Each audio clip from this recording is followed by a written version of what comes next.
Hello everyone, welcome to आपका अपना maths teacher. और इस पर्टिकुलर वीडियो में मैं लेकर के आया हूं 2024 के सारे वो क्वेश्चंस जो कि इन लोगों ने पॉलिनोमियल से पूछे हैं।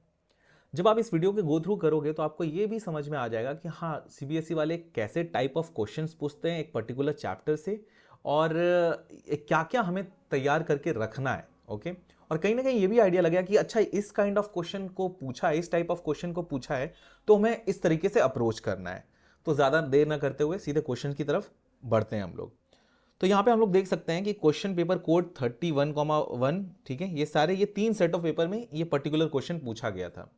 और यहाँ ये क्या चेक करने की कोशिश कर रहे हैं, ये चेक करने की कोशिश कर रहे हैं कि बच्चे को क्वाड्रेटिक पॉलिनोमियल समझ में आता है कि नहीं, और उसमें भी क्या नहीं समझ में आता है कि उसका ग्राफ समझ में आता है कि नहीं।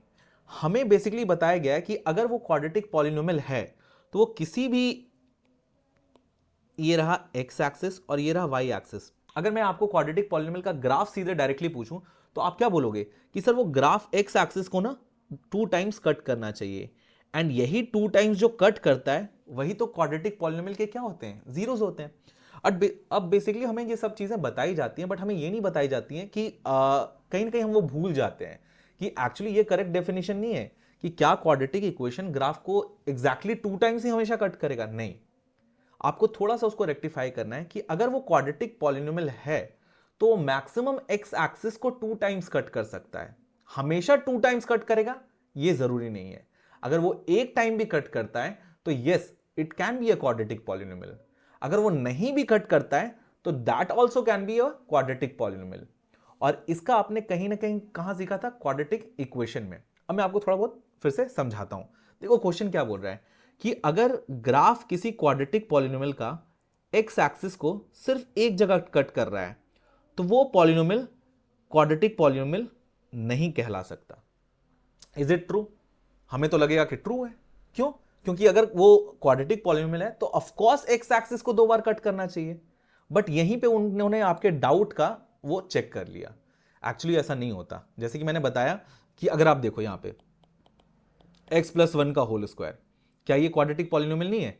X square plus 2x+1, right. अगर इसके जीरोस निकालोगे तो अगर ये x+1 का whole square is equal to 0, x is equal to -1, right. तो हम देख रहे हैं कि इसका जो ग्राफ होगा ये क्वाड्रेटिक पॉलिनोमियल है, यस। और ये x को सिर्फ एक जगह टच करेगा और वो कहां होगा? -1 में, ठीक है। तब तो ये क्वाड्रेटिक पॉलिनोमियल है। उस हिसाब से ये स्टेटमेंट क्या हो गया? False, right. It's a false statement. अब आपने क्वाड्रेटिक इक्वेशन भी पढ़ा है। क्वाड्रेटिक इक्वेशन में क्या पढ़ा आपने कि अगर कोई भी मेरा, अब वहां पे यहां पे क्वाड्रेटिक पॉलिनोमियल है, वहां पे क्वाड्रेटिक इक्वेशन है, बट बात तो एक ही है, दोनों में हम जीरोस निकाल रहे हैं। जो जीरोस होते हैं वहां पे वो रूट्स होते हैं। तो आपने पढ़ा है कि जब कोई भी quadratic equation ax² + bx+c is equal to 0 है तो उसके 3 सिचुएशन अराइज होते हैं, डिपेंडेंट ऑन व्हाट? d। तो d अपना क्या होता है? b² - 4ac। तो आपने पढ़ा है कि d अगर ग्रेटर देन 0 हो जाए तो कितने हो जाते हैं वो? उसके 2 जीरोस हो जाते हैं, ठीक है। तो ऑफकोर्स क्वाड्रेटिक पॉलिनोमियल है तो उसके 2 होने चाहिए, तो यहां पे हो रहे हैं।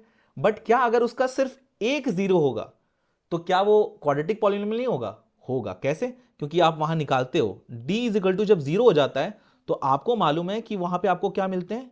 इक्वल जीरोस मिलते हैं। जैसे कि इस केस में मिल रहा है, यहां पे दोनों जीरोस क्या है? -1 के इक्वल है, तो ये भी क्वाड्रेटिक पॉलिनोमियल है। बट एक और सिचुएशन होता है कि अगर d मेरा लेस देन 0 हो जाए तो क्या होता है यहां पे? No real roots, right. तो यहां पे भी मुझे क्या मिल रहा है? नो रियल रूट्स, यहां पे नो जीरोस यहां पे मिल रहे हैं। तो इस सिचुएशन से आपको यह समझ में आया कि थोड़ा हमें करेक्ट करने की जरूरत है कि अगर वो क्वाड्रेटिक पॉलिनोमियल है तो मैक्सिमम एक्स एक्सिस को कितनी बार टच करना चाहिए? 2। अगर वो कम भी कर रहा है, एक बार भी टच कर रहा है, तो yes, it can be a quadratic polynomial. ऐसा नहीं होगा कि बिल्कुल करना ही चाहिए, ये स्टेटमेंट सही नहीं है कि अगर क्वाड्रेटिक पॉलिनोमियल है तो वो करना ही चाहिए 2 बार, ये सही नहीं है। ओके, सो ये फॉल्स है, ठीक है। A polynomial of degree n can have at most n zeros. अब देखो ये सही स्टेटमेंट है।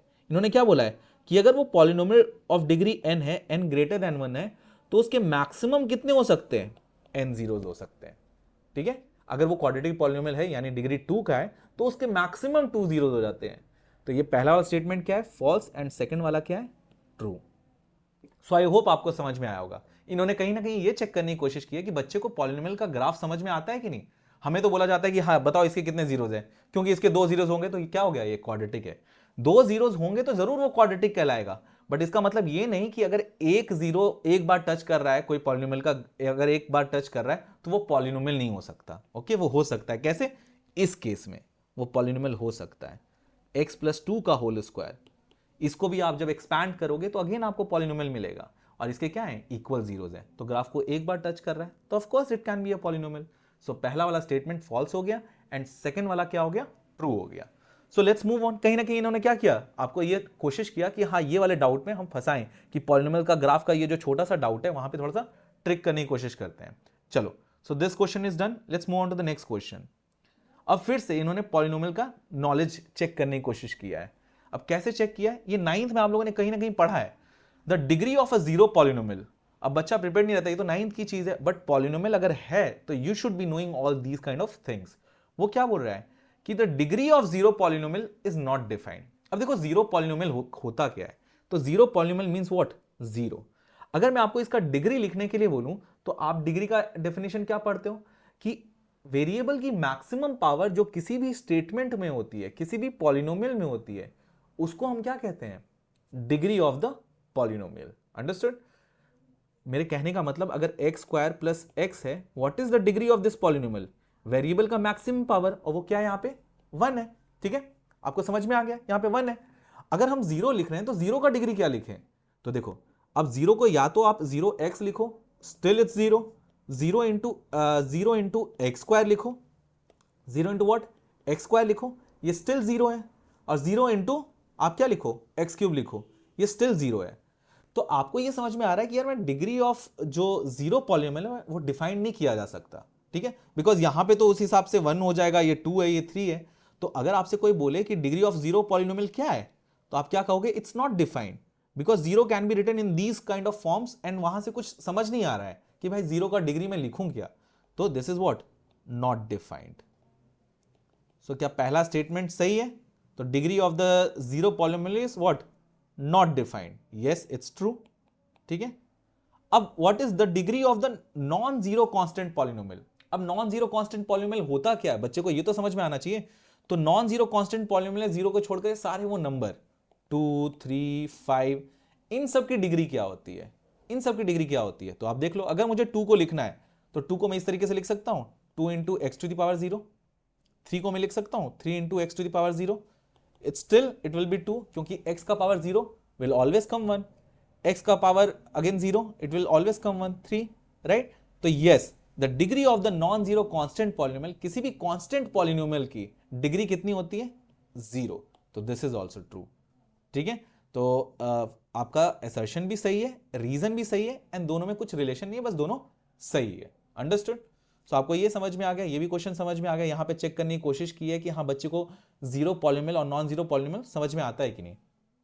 ठीक है, अब अगला क्वेश्चन, अगर आप लोगों ने पॉलिनोमियल समझ लिया। अच्छा, एक चीज यहां पे मैंने देखा कि एक और चीज पूछी जा सकती है, अगर ये 9th की ये सारी चीजें पूछ ही रहे हैं, कहीं ना कहीं पॉलिनोमियल्स चेक कर रहे हैं, तो ये भी पूछ सकते हैं कि बताओ इन दोनों में पॉलिनोमियल कौन सा है। ये पूछा नहीं है, बट आई थिंक सो कि ये भी पूछ सकते हैं, √2x और √2 इंटू एक्स, इन दोनों में पॉलिनोमियल कौन सा है। और ये आपने पढ़ रखा है, आपने पढ़ा है कि पॉलिनोमियल क्या है, एक्चुअली तो वो सिर्फ variable, constant and mathematical operators का क्या एक स्टेटमेंट है। बट एक लिमिटेशन है कि वेरिएबल भी की पावर कभी भी फ्रैक्शन और कभी भी नेगेटिव नहीं हो सकती। यही है कि अगर कभी भी किसी स्टेटमेंट में वेरिएबल की पावर फ्रैक्शन हो जाएगी या नेगेटिव हो जाएगी तो वो कभी भी पॉलिनोमियल नहीं कहलाएगा। तो आप देखो यहां पे, क्या मैं इसको ऐसे लिख सकता हूं, √2 इंटू एक्स का पावर हाफ, क्या मैं इसको लिख सकता हूं √2 into x. Now you can see कि क्योंकि यहां वेरिएबल का पावर फ्रैक्शन है, सो ये जो पर्टिकुलर स्टेटमेंट है ये पॉलिनोमियल नहीं होगा। ठीक है, तो कई बच्चे रेडी हो जाए, क्या ऐसा क्वेश्चन पूछा जा सकता है, ऑफ कोर्स पूछा जा सकता है, क्योंकि ये एक्सपेक्ट कर रहे हैं कि आपको पॉलिनोमियल पूरा समझ में आना चाहिए। तो इन दोनों में स्टेटमेंट इन दोनों में पॉलिनोमियल है कौन सा, ये पॉलिनोमियल नहीं है। क्या ये पॉलिनोमियल है, यस, क्योंकि power of x is what, a number, positive number, negative whole number रहना चाहिए, ओके, नेगेटिव नहीं होना चाहिए। So you got this right, 0 से लेके एक्स का पावर कुछ भी हो जाए, बट कभी भी नेगेटिव नहीं होना चाहिए पावर, और कभी भी फ्रैक्शन नहीं होना चाहिए। सो अगर आपसे कोई पूछे कोई 2x² plus x to the power 3/2 plus 7x, क्या ये पॉलिनोमियल है? नहीं है। क्यों? क्योंकि वेरिएबल का पावर फ्रैक्शन है। सो कहीं ना कहीं बेसिक नॉलेज आपको समझ में आ गई पॉलिनोमियल्स के बारे में। चलो, अगर आप पॉलिनोमियल समझ लियो तो आप अभी आपके ये चेक कर रहे हैं कि क्या आपको उनके जीरोस निकालने आते हैं। अगर आपको ये क्वाड्रेटिक पॉलिनोमियल दे रखा है 2x² माइनस 3x माइनस 9, तो क्या इसके जीरोस आते हैं? अब देखो, जीरोस ऑफ द पॉलिनोमियल में ये समझना बहुत जरूरी है कि ये क्वाड्रेटिक पॉलिनोमियल है, तो x के मैक्सिमम ऐसे दो वैल्यूज होंगे, मैक्सिमम ऐसे दो वैल्यूज होंगे जिस पे ये पूरा स्टेटमेंट क्या होगा? जीरो होगा। इसलिए तो हम जीरो से इक्वेट करते हैं इसको कि x की ऐसी दो वैल्यूज निकालें जिस पे ये पूरा स्टेटमेंट क्या हो जाए? जीरो हो जाए। कई बच्चे हम लोग सिर्फ जीरो से इक्वेट कर देते हैं और कभी सोचते समझते नहीं है। एक्चुअली हम लोग क्या कर रहे हैं? x की वो दो वैल्यूज निकाल रहे हैं जो कि हम पुट करें यहां पे, तो स्टेटमेंट पूरा कितना हो जाए? जीरो हो जाए। सो आई होप आप ये समझ गए होंगे। अब जीरोस निकालना हर किसी को आता है। आप ऐसे इसके जीरोस कैसे निकालते हो? फैक्टराइज करके। एंड आई होप कि आपको फैक्टराइजेशन आता हो। ओके, नहीं आता है तो we can learn some day. Okay, यहां पे देखो 9 2 माइनस 18 के ऐसे दो फैक्टर्स जो मुझे क्या दे रखे हो? -3 दे, तो मैं 6 3 18 देख सकता हूं कि इन दोनों के प्लस या माइनस से क्या आ सकता है? -3। एंड दोनों का प्रोडक्ट -18 होना चाहिए, तो ऑफकोर्स एक को प्लस और एक को माइनस। सो ये -6, ये +3। क्यों मैंने -6 को रखा? क्योंकि मिडिल टर्म स्प्लिट करना है, तो -6x प्लस 3x मुझे कितना मिलेगा? -3x। So 2x minus 6x plus 3x minus 9 is equal to 0। Now I will take 2x common. अच्छा, ये 2x² था, सो ये x माइनस 3 हो जाएगा। मैं लूंगा 3, तो ये x माइनस 3 हो जाएगा इज इक्वल टू 0। दो टर्म्स हो गए, दोनों में कॉमन x माइनस 3 है। If I take x minus 3 out, what will be left? 2x plus 3 is equal to 0। तो x की वो दो वैल्यूज क्या हो गए? आइदर 3, क्योंकि ये पूरा स्टेटमेंट ट्रू है कब? या तो x इज इक्वल टू 3 हो जाए, या तो x इज इक्वल टू -3/2 हो जाए। सो ये दोनों स्टेटमेंट क्या है? ट्रू है। तो मुझे समझ में आ गया कि इसके दो जीरोस क्या है? 3 एंड -3/2। आप डाल के भी देख लो, यानी ये स्टेटमेंट मेरा सही है। तो इन्होंने सबसे पहले तो पॉलिनोमियल्स का नॉलेज चेक किया, फिर आपसे ये भी पूछना शुरू कर दिए कि हाँ भाई, बच्चे को जीरोस निकालना आता भी है कि नहीं। तो ये भी आपका एक सेट ऑफ पेपर में देख सकते हो आप। 33 सिंपल सा क्वेश्चन था, हर किसी को आता है, तो ये भी इन लोगों ने पूछा है। सो आई होप ये क्वेश्चन भी आप समझ गए होंगे। अब जीरोस निकालना चेक करें। अब यही चीज पॉलिनोमियल का इन्होंने केस बेस्ड क्वेश्चन भी दे दिया, जो कि एक और सेट ऑफ पेपर में पूछा था। ये सब सेट ऑफ पेपर में इन्होंने पूछा है ये, ठीक है। अब यहां पे भी क्या है? यहां पे भी यही चेक कर रहे हैं। एक बार पढ़ते हैं क्वेश्चन। बोलते हैं क्या कि यहां पे ग्राफ भी देख रहे हो आप और पॉलिनोमियल का नॉलेज भी चेक करेंगे। बोलते हैं क्या? एक a ball is thrown into the air, very good, so that after t seconds after it is thrown, its height h metre above the starting point is given by the polynomial. वो जो path है, आप जो ये path देख पा रहे हो, इस पाथ, इसका जो पाथ का इक्वेशन दे रखा है वो क्या दे रखा है? 25t minus 5t²। कि कैसे t वेरी कर रहा है तो h भी साथ साथ वेरी कर रहा है। आपने देखा होगा कि आप बॉल ऊपर फेंकते हो तो क्या होता है कि जैसे टाइम स्पेंड होता है, धीरे धीरे क्या होता है? बॉल अपनी हाइट पे रीच करती है, फिर एक टाइम के हाइट पे रीच करती है और उसके बाद क्या होती है? ग्रेविटेशन की वजह से फिर दोबारा आती है हमारे पास, राइट? नहीं तो अगर ग्रेविटेशन नहीं होता तो फेंकते तो चलते जाता, कभी नहीं आती हाथ में। तो सिंपल मेरे कहने का मतलब कि क्या है कि ये पाथ ऑफ दैट बॉल है। अब जब ये पाथ ऑफ दैट बॉल है तो आपको समझ में आया कि अच्छा, ये तो ग्राफ समझ में आ गया। नाउ आपको ये भी समझ में आ गया, ठीक है। अब ये क्या पूछ रहे हैं? सबसे पहला question, right the zeros of the given polynomial. अभी तो सीखा, आता तो है। करते क्या है कि जब भी जीरोस ऑफ द पॉलिनोमियल निकालना होता है तो कुछ नहीं, जो भी हाइट दे रखा है 25t minus 5t² is equal to 0, उसको 0 से इक्वेट करते हैं। Now I will take common, 5t मैंने कॉमन लिया तो that will B 5t minus 5t मैंने कॉमन लिया, so that will be how much? Very sorry, that will be 5 minus t is equal to 0। So t is equal to how much? अगर देखो आप ये statement पूरा true कब है? Either 5t 0 हो जाए या 5 minus t is equal to 0 हो जाए। तो t is equal to 0 and t is equal to 5 seconds. इन दोनों पॉइंट पे h क्या होगा? 0 होगा। आप देख भी सकते हो कि यहां पे ये 0 है और यहां पे क्या है? ये 5 सेकेंड पे। इस ग्राफ को ही देख के आप बता सकते हो कि हाँ भाई, 0 पे और 5 पे ये ग्राफ क्या हो रहा है? 0 हो रहा है। अंडरस्टूड? सो आई होप आपको ये भी समझ में आ गया हो। अब जीरोस आपने निकाल लिए, find the maximum height achieved by the ball. Graph देख के भी बता सकते हो और आप ऐसे भी निकाल सकते हो। बोल रहा है find the maximum height achieved by the ball.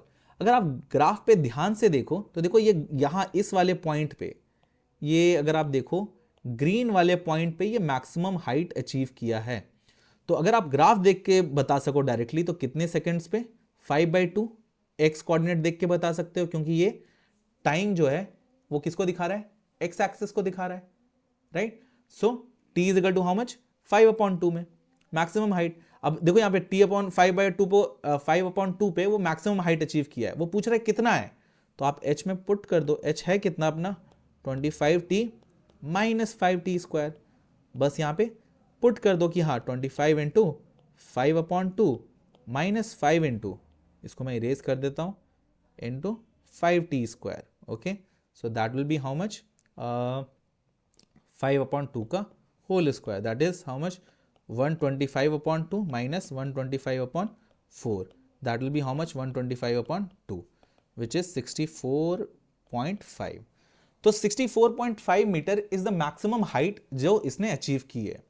अब अगला क्वेश्चन बोल रहा है क्या कि आपको आफ्टर थ्रोइंग द अपवर्ड आपको ये निकालना है how much time did the ball take to reach to the height of 30 metre. Simple सा, अब आपको मालूम है कि देखो ये बोल रहा है क्या कि कब आप टाइम निकालो, आप वो टाइम निकालो जो इक्वेशन दे रखा है पाथ ऑफ एच, आप वो टाइम निकालो जब उसकी हाइट कितनी हो जाएगी 30। तो मैं पुट कर दूंगा, मुझे दे क्या रखा है इक्वेशन, आप देखो यहाँ पे h आपको दे रखा है ना, so let me erase this, I think आपको आ गया होगा ये, ठीक है। सो h हम क्या करेंगे, हाइट बोल रहा है कि 30 हो गई, तो हाइट है कितना, हमें इक्वेशन क्या दे रखा है 25t minus 5t², right, is equal to 30, is equal to 30। आप इधर लेके चले जाओ, सो इक्वेशन क्या बन जाएगा, 0 is equal to 5t² minus 25t is equal plus 30। मैं फ्लिप कर दूं तो मैं लिख सकता हूं 5t² minus 25t plus 30 is equal to 0। मेरे कहने का मतलब 0 इज इक्वल टू दिस और दिस इज इक्वल टू 0, कोई अलग स्टेटमेंट नहीं है, right. Now what I will do, अब हम करेंगे इसको फैक्टराइज। आपको मालूम है जब भी ऐसा मिलता है आपको तो एक्चुअल ये आपसे कह क्या रहा है कि t की वैसी दो वैल्यू बताओ जिसका आंसर क्या हो, 0 है। एंड यू नो कि ऐसे इक्वेशंस को, क्वाड्रेटिक पॉलिनोमियल को या क्वाड्रेटिक इक्वेशन को कैसे फैक्टराइज करना है, तभी तो हमारे t की वो दो वैल्यूज निकलेंगी जिस पे पूरा ये स्टेटमेंट क्या होगा, 0 होगा। t² minus 5t plus 6 is equal to 0। इसको फैक्टराइज करेंगे तो माइनस 5t को क्या लिख सकते हैं, minus 6t plus t plus 6, अच्छा वेरी सॉरी, क्योंकि देखो अब इसके फैक्टर्स आप देखो 6 है, प्रोडक्ट पॉजिटिव 6 आना है, एंड ऐसे दो फैक्टर्स जिसका सम -5 होना चाहिए। तो 6 and 1 से प्लस 6 and 1 से तो हम ला देंगे क्या, -6 और +1 से हमारा आ तो जाएगा -5, बट इन दोनों का प्रोडक्ट क्या पॉजिटिव 6 दे रहा है, नहीं। So that's why we will consider कौन से दो फैक्टर्स, -2 एंड -3, दोनों के सामने t लगा देंगे तो t² minus 2t minus 3t plus 6 is equal to 0, ठीक है। सो t यहां पे आ गया तो t minus 2 minus 3 into t minus 2 is equal to 0। So t minus 2 into t minus 3 is equal to how much, 0, यानी t इज इक्वल टू कितना आ गया 2 seconds पे और t is equal to 3 seconds पे, राइट। हमें height कितनी मिलेगी 30 metre. अब आप सोच रहे होगे कि सर बॉल तो एक ही है, राइट, तो वो दोनों हाइट 2 और 3 सेकंड पे कैसे वही हाइट होगी। आप देखो यहाँ पे, क्योंकि क्या हुआ, क्योंकि इसने इसमें 2.5 सेकंड पे 5/2 कितना होता है 2.5 पे मैक्सिमम हाइट अचीव की, ठीक है। तो यानी 2 सेकंड पे ये कहीं ना कहीं यहां पे होगा, ठीक है। अब इसने मैक्सिमम हाइट अचीव की, अब फिर से नीचे भी तो आएगा, नीचे भी आएगा ना, इसने मैक्सिमम हाइट अचीव किया, वो धीरे धीरे फिर से 30 पे आया ये, और ये कौन सा सेकंड पे आया, ये 3 सेकंड पे आया। सो अगर आप एनालाइज, अगर आप ये विजुलाइज करना चाहते हो तो this is what it is, 2 second में पहुंचा, 2.5 सेकंड पे क्या किया, मैक्सिमम हाइट अचीव किया, और फिर नीचे नीचे आते आते फिर ये 2 और 3 सेकंड पे दोनों ने 30 का हाइट अचीव किया। अगला इसका और पार्ट वाला देखो तो एग्जैक्टली वही क्वेश्चन है, बस आपको इस इक्वेशन को 20 के इक्वल कर देना है। तो इस वीडियो में हम लोगों ने क्या देखा कि ऐसे वाले क्वेश्चंस में कहीं ना कहीं सीबीएसई वाले ये जानना चाह रहे हैं कि बच्चों को ये पता है कि नहीं, पॉलिनोमियल्स का ग्राफ समझ में आता है कि नहीं, जीरोस ऑफ द पॉलिनोमियल समझ में आता है कि नहीं, इनको ये नहीं समझ ये समझ में आता है कि नहीं कि हाँ भाई ये जीरोस ऑफ द पॉलिनोमियल हो गया, राइट। अगर हम कैसे ही जीरोस ऑफ द पॉलिनोमियल निकालते हैं, आपका पॉलिनोमियल का बेसिक नॉलेज चेक कर लिया। So these kind of questions come in the first type. तो ये पूरे वीडियो में हम लोगों ने उसको डिस्कस किया है। नेक्स्ट वीडियो में हम लोग टाइप सेकंड डिस्कस करेंगे कि हाँ और कैसे काइंड ऑफ क्वेश्चंस इन लोगों ने पूछे हैं। So that's all for this video. हम लोग मिलते हैं नेक्स्ट वीडियो में। Thank you.